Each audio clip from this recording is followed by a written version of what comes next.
Let's get to it. Number 10. The War Chariot. Imagine it's 1274 BC. You are an Egyptian foot soldier standing in the sweltering dust of Kadesh. The air is silent. Then, a low rumble starts, a vibration you feel in your teeth before you hear it with your ears. Suddenly, the horizon is choked with gold and cedarwood. These aren't just carts. They are high-speed, mobile firing platforms moving at 20 miles per hour, manned by elite archers who have been training since birth. Before you can even raise your spear, a hail of arrows descends, and the shock and awe of the Bronze Age arrives to turn the battlefield into a graveyard. The war chariot was the original blitzkrieg, a weapon of such high cost and complexity that only the wealthiest empires could field them. It wasn't just a vehicle, it was a masterpiece of composite engineering, utilizing spoked wheels for speed, leather suspension for stability, and heat-treated wood for durability. At the Battle of Kadesh, an estimated 5,000 chariots clashed, representing the pinnacle of military investment. These machines allowed empires like the Hittites and Egyptians to project power across vast distances, turning infantry into mere cleanup crews. They required a massive bureaucratic state to maintain, including specialized horse breeding programs, master carpenters, and a class of noble charioteers who became the world's first military elite. It was a weapon of pure speed and prestige, designed to shatter enemy lines through psychological terror and relentless mobile firepower that no man on foot could hope to outrun or outmaneuver. Robertson's fictional Titan was a ghost of the real Titanic, but the war chariot was the ghost of future armored warfare. While its reign was long, the chariot was an expensive diva that required perfectly flat terrain to function. It was a weapon of the elite that crumbled the moment the battlefield turned rugged, eventually surrendering the throne to the disciplined, dirty, and profoundly efficient infantry of the Roman meat grinder. Number 9. The Roman Gladius and Scutum. Picture a wall of red. Not a metaphorical wall, but a literal, interlocking barricade of heavy, curved plywood faced with iron. Behind it, you can hear the rhythmic, terrifying sound of sandals hitting the earth in unison. There are no heroic duels here, no cinematic flourishes. When the gap opens, a short, double-edged blade darts out like a snake, stabs, and retracts before you can even scream. This isn't a battle. It's a factory line of death, and you are the raw material being processed by the Roman legion. The Roman way of war was built on the Gladius Hispaniensis and the Scutum. The Gladius was only about 20 to 24 inches long, designed specifically for stabbing in the cramped, claustrophobic quarters of a shield wall. Roman doctors noted that even a 2-inch puncture from this blade was almost always fatal. The scutum, or shield, was a massive 22-pound rectangle that protected the soldier from chin to shin, allowing the legionary to punch or shove his opponent off balance with the heavy iron boss. Together, they formed a tactical system that conquered the Mediterranean world for 500 years. Unlike the longswords of the barbarians, which required room to swing, the gladius thrived in the crush. It allowed the Romans to maintain a tight, impenetrable formation that could rotate tired soldiers to the back and fresh ones to the front, creating a relentless 500-year-long conquest machine. The Romans proved that discipline beats individual bravery every single day of the week. But while the legion conquered the ground, they eventually met a force that refused to stand still. A nomadic nightmare from the east that turned the sky itself into a weapon using the Mongol composite bow. In the vast, wind-swept steppes of Central Asia, a boy is strapped to a horse before he can walk. In his hands is a weapon that looks like a toy, but possesses the power of a modern rifle. It's made of horn, sinew, and wood, glued together under immense pressure over the course of years. When he pulls it back, the limbs curve into a tight C shape, storing enough kinetic energy to put an arrow through a man's chest from 300 yards away while traveling at a full gallop. This was the Mongol composite bow, the most advanced projectile weapon before the age of gunpowder. Its recurved design meant it was small enough to be used from the saddle, but powerful enough to outrange any infantry bow of the era, with a draw weight often exceeding 160 pounds.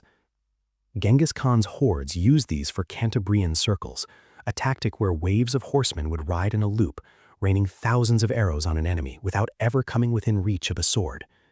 The precision was surgical. Mongol archers were trained to release their arrows at the exact moment their horses' hooves were off the ground, to minimize vibration. It was this technological edge that allowed a relatively small group of nomads to forge the largest contiguous empire in human history, stretching from the Pacific to the gates of Europe. The bow was a masterpiece of physics, but it was virtually useless in the hands of anyone but a Mongol. It required a lifetime of mastery to use effectively, making it a weapon tied to a specific culture. Yet the Mongols' true secret wasn't just how they shot, but how they sat. A simple piece of iron called the stirrup that would soon give rise to the most dominant human tank the world had ever seen. Imagine trying to punch someone as hard as you can while standing on a sheet of ice. That was the reality of cavalry for centuries. Without a way to anchor yourself, any impact would simply push you off the back of your horse. You were a mobile harasser, nothing more. But then comes a simple loop of metal or leather hanging from the saddle. Suddenly, you aren't just sitting on the horse, you are part of it. You can stand up, lean in, and put the entire weight of a charging animal into the tip of a single wooden pole. The stirrup is the ultimate dip prevention in military history because it changed the physics of the human body in combat. By providing lateral stability, it allowed for the couched lance technique, where a rider braces a heavy spear under his arm. This turned a man on a horse into a kinetic missile, ushering in the age of the mounted knight. History is currently divided. Some say the stirrup is the single most important invention of the Middle Ages, while others say it's an overhyped piece of metal that only slightly improved existing tactics. Which side are you on? Is history written by social movements or by better ways to stay in a saddle? Tell me below. I suspect the social crowd is just afraid of how much power a bit of iron truly has. Whether the stirrup created the knight or not, it redefined land warfare for 1,000 years. But while the knights were busy arguing over land rights, the Mediterranean was being decided by a weapon that turned the very sea into a battering ram: the Greek trireme. Deep in the hull of a 120-foot wooden vessel, 170 men are screaming. They aren't slaves, they are free citizens of Athens, rowing in 3 tiers with a precision that would make a Swiss watch look clumsy. They aren't looking at where they're going, they're listening to the rhythmic beat of a wooden mallet. On the prow, a massive bronze ram shaped like a trident sits at the waterline. They aren't a boat anymore, they are a 40-ton projectile aimed directly at the side of a Persian ship moving at 9 knots toward a collision. The trireme was the F-22 Raptor of the ancient world, optimized for a single purpose, the ramming maneuver. Unlike later ships that relied on boarding or cannons, the trireme was the weapon itself. At the Battle of Salamis, these agile vessels decimated the much larger Persian fleet by outmaneuvering them in the narrow straits. This victory didn't just save Greece, it protected the nascent ideas of democracy and philosophy from being extinguished by an absolute monarchy. The ship was so specialized that it couldn't even stay at sea overnight. It had to be hauled onto the beach so the wood wouldn't become waterlogged and sluggish. It was a high-maintenance machine that required a level of social cooperation that paved the way for the Athenian Golden Age. The trireme ensured the sea belonged to the Greeks, but this maritime power came at a massive financial cost. It proved that sea power was the ultimate force multiplier, but on land, a new threat was growing. The Greeks' own phalanx was about to be elongated into something far more terrifying, the 18-foot wall of death known as the sarissa. Close your eyes and imagine a hedgehog the size of a city block. Now, make those quills 18 feet long, tipped with razor-sharp iron and pointed directly at your face. You're holding a normal spear, maybe 7 feet long. You take a step forward and you're already dead. You haven't even seen the man who killed you. He's 5 rows back, hidden behind a forest of timber. This was the Macedonian phalanx, and it made every other infantry formation in the world look like a joke. The sarissa was the secret weapon of Philip II and his son, Alexander the Great. It was a massive pike, so heavy it required 2 hands to hold, counterweighted by a bronze spike at the rear. When the phalanx moved, the first 5 ranks of pikes projected forward, creating a literal pincushion that no cavalry or infantry could penetrate. The remaining ranks held their pikes upward to deflect incoming arrows, making the formation nearly immune to missile fire. Alexander used this super weapon to pin the massive Persian armies in place while his cavalry delivered the killing blow. It was the ultimate defensive wall that could also walk over anything in its path, turning the entire known world into a Macedonian playground in less than a decade. The sarissa was unstoppable from the front, but it was a clumsy beast that couldn't turn quickly if attacked from the sides. It was a weapon of the professional soldier. But soon, a new device would emerge that allowed a common farmer to kill a professional from 100 yards away. Number 4. The crossbow. A knight spends 20 years training. He masters the art of the sword and the lance. He is the pinnacle of his society. Then, a hungry peasant who has never seen a gym in his life picks up a wooden stock with a steel bow attached to it. He cranks a lever, clicks a trigger, and a bolt of iron punches through that expensive armor like it's wet paper. In 1 second, 20 years of elite training is canceled out by a machine that a child could operate. This is why the crossbow was the most controversial weapon of the Middle Ages. It was the great equalizer, a weapon that threatened the very fabric of the class system. In 1139, the Church actually tried to ban its use against Christians, calling it hateful to God. Tribal trigger. Historians say this was a humanitarian effort to reduce the carnage of war. But alternative researchers say it was just a lobbyist move by the noble class to prevent the lower classes from being able to kill their superiors so easily. Whose side are you on? Was it for peace or for power? Tell me in the comments. The crossbow was efficient, but it was slow to reload. If you wanted to see what real, high-volume projectile destruction looked like, you had to cross the English Channel and face the terrifying gray goose wing of the longbow. Number 3. The English longbow. At the Battle of Agincourt, the French nobility looked across a muddy field at a ragged group of English archers and laughed. Then, the sky turned black, not from clouds, but from 6,000 arrows falling every few seconds. The sound was described as a terrifying hiss, followed by the thud of steel hitting flesh.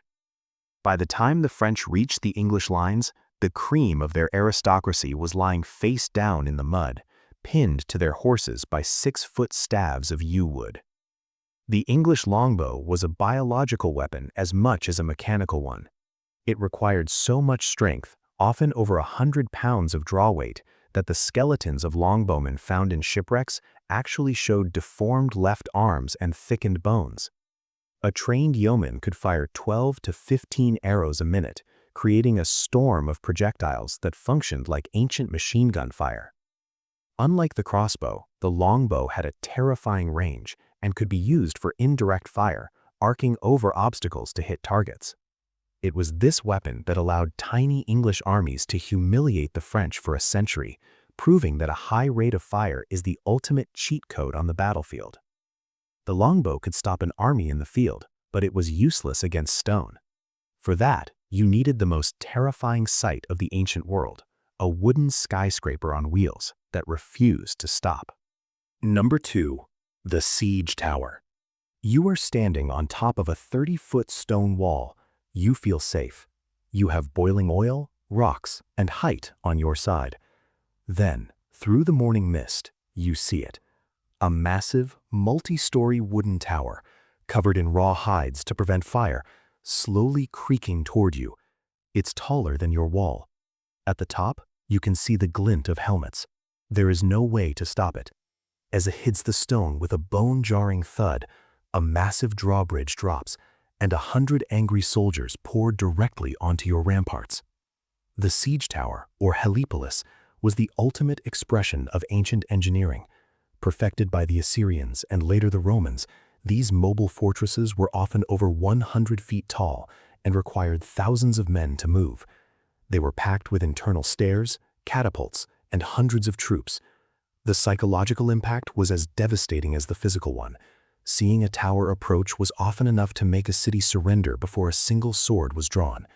It turned the vertical advantage of a city upside down, making even the most impenetrable fortresses vulnerable to a direct assault. It was the heavy artillery of its day, a statement that no wall was high enough to keep out a determined empire.